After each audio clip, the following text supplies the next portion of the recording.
안녕하세요, 여러분. 가치평가에 대한 모든 것을 아주 쉽고 명확하게 짚어드리는 여러분의 친절한 가치평가 멘토 블랙스톤 H입니다. 오늘 심층 분석 강의에서는 우리가 기업 가치 평가를 할 때 정말 누구나 한 번쯤은 푹 빠지게 되는 아주 달콤하지만 치명적인 유혹에 대해 이야기해보려고 합니다. 바로 성장률 추정의 외부 위탁, 즉 아웃소싱 그로스 에스티메이션입니다. 우리가 직접 엑셀을 돌리며 미래 성장률을 계산하는 대신 월스트리트 애널리스트나 기업 경영진이 던져주는 예쁜 숫자들에 그냥 가져다 쓰는 관행을 말하죠. 과연 이 숫자들이 우리의 완벽한 구원자가 될 수 있을까요? 오늘 저와 함께 그 민낯을 낱낱이 파헤쳐 보겠습니다.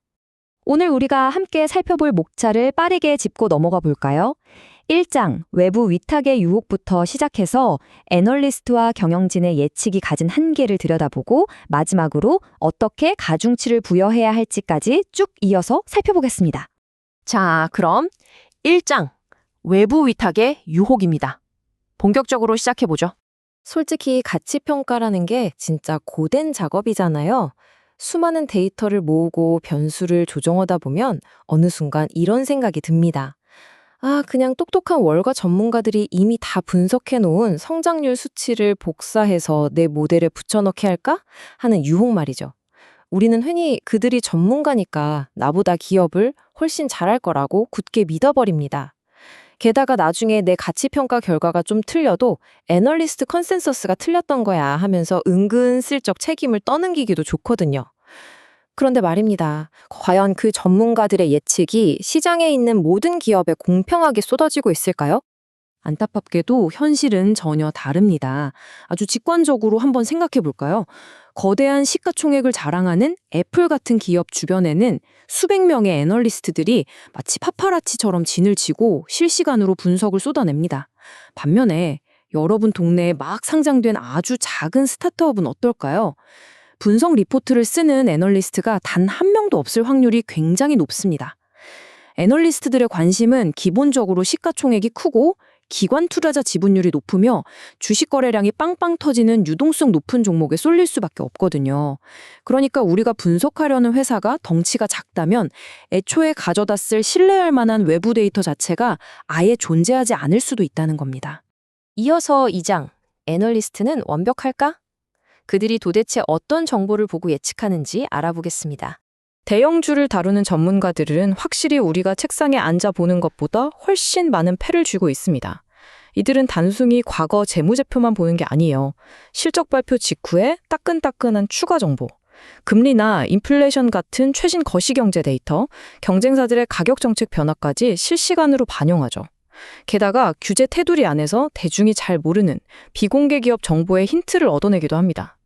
분명히 과거 데이터만 돌리는 단순한 통계 모델보다는 훨씬 더 광범위하고 즉각적인 데이터를 갖고 있는 게 맞습니다. 그렇다면 이렇게 빵빵한 정보를 가진 애널리스트들의 예측력은 영원히 유지될까요? 바로 여기서 3장, 단기 예측, 대장기 예측의 문제로 넘어갑니다. 시간 지평이라는 개념이 등장하죠. 이 부분은 가치평가에서 정말 별표 5개짜리 핵심입니다. 집중해 주세요. 시간 지평에 따라 상황이 완전히 뒤바뀝니다. 보통 1분기에서 4분기 정도 앞을 내다보는 단기 예측에서는 애널리스트들이 압도적으로 이깁니다. 방금 말씀드린 그 풍부한 최신 정보들 덕분에 오차율, 즉 MRA를 확 줄여주거든요. 그런데 가치평가의 핵심은 다음 달 실적이 아니잖아요.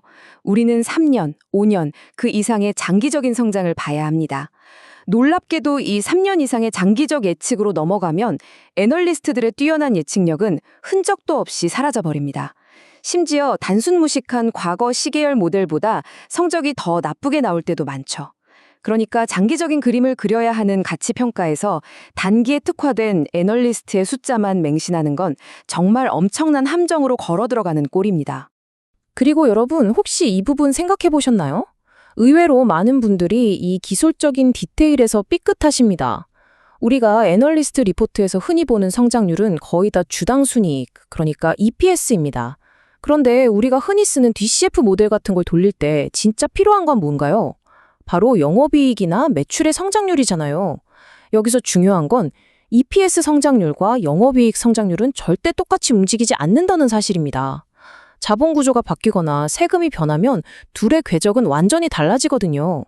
만약 애널리스트의 EPS 전망치를 여러분의 영업이익 모델에 아무 생각 없이 긁어다 붙이면 평가 전체가 엉망이 됩니다. 반드시 모델에 맞게 수치를 재조정하셔야 해요.